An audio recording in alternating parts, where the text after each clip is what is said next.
I'm Rob Enderle, president of Enderle Group. I cover technology broadly, mostly emerging technology, and I'm the analyst of last resort. If they can't answer the question, tend to end up with me. So you can offer an insight into the future of gaming, for that matter?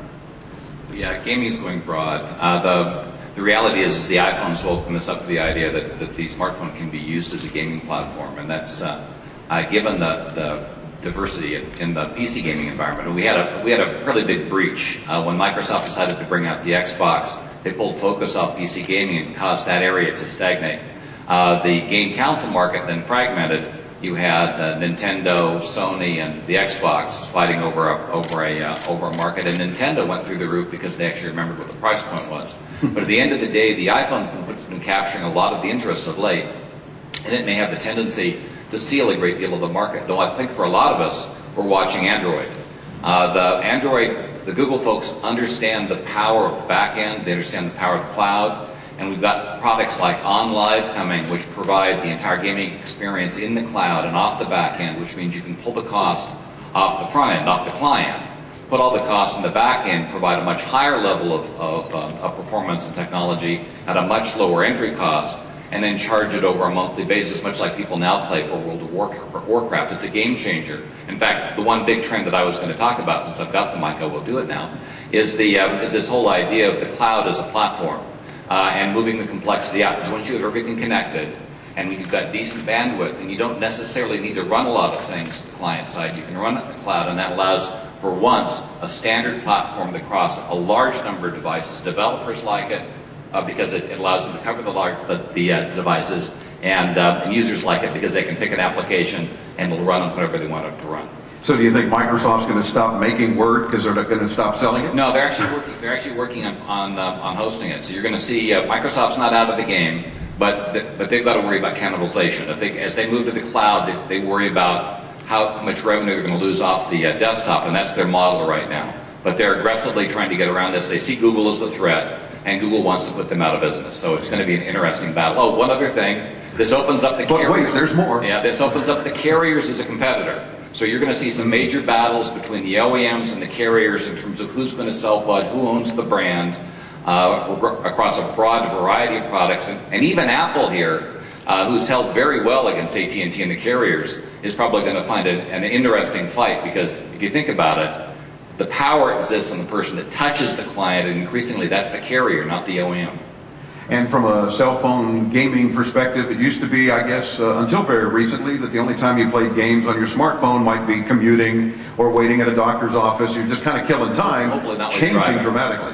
Hopefully not when you're driving, though many people have been known to do that. Harry, what can you share with us? I'm Harry McCracken. I'm editor of a website called Technologizer, and I cover the web, mobile phones, consumer electronics, and PCs and Macs, and especially anything that spans all of those worlds, which so much stuff does these days. I think that, I think Rob is absolutely right that a lot of the stuff that has happened locally will happen on the cloud.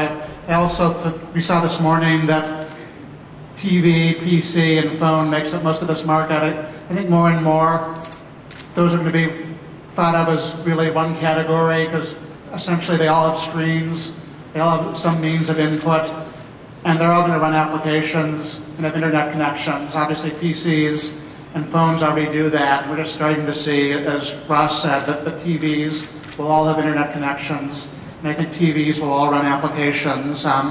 Yahoo has something called Connected TV, which is just starting to come out. Samsung just this month released a TV that can run this application platform that's really quite cool and lets TVs get video from the internet and run applications, and the tools that developers use to write for this platform are web tools, so things like HTML and JavaScript are what they need, and you're seeing almost any other platform that people are excited about writing for now is really a web platform, and the more that happens, the more some of the distinctions between operating systems start to become irrelevant.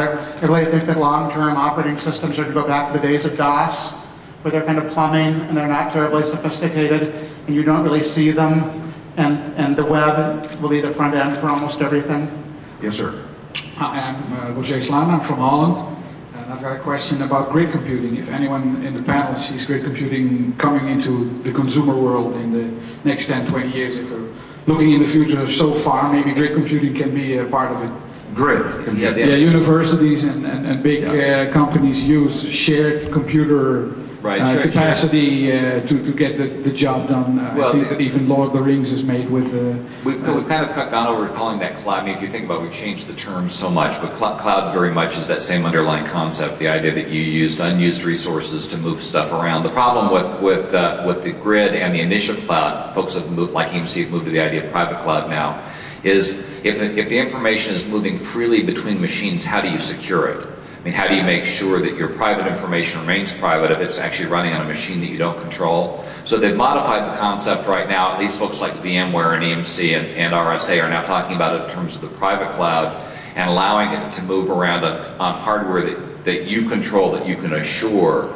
Pretty far off from actually using it on the home, because that requires a certain amount of management. The kinds of products that use something similar might be Sonos, which uses a concept called mesh. But the reality is we've got so much extra horsepower on a single PC in the home. There's no real need to move, to flexibly move the stuff around in the home. Now, in the cloud, in the network, absolutely, and certainly I think a lot of us agree that the future probably puts most of our data and processing power up on the internet, and undoubtedly it will be using something like grid or using the current term, the private cloud, to manage it. But grid's not dead. It's just kind of been reborn under another term. In fact, watch, every 4 or 5 years we'll come up with a new term to call the same thing something different. So regarding grid computing or cloud computing, those things have been buzzwords in Japan for a long time. And then just recently, last week, Cisco Systems in Japan, also Japanese vendors, announced that they're unified service. And I personally think that the cloud is going to be very interesting and important for entertainment business. The beauty of cloud computing or grid computing is not only to share computer power, but also you can share the storage, or you can use servers for storage in the common platform. So even though you don't have a high bandwidth for networking, if you can share contents in the cloud, you can get those contents very, in a short time. So that'll be very interesting in the entertainment area.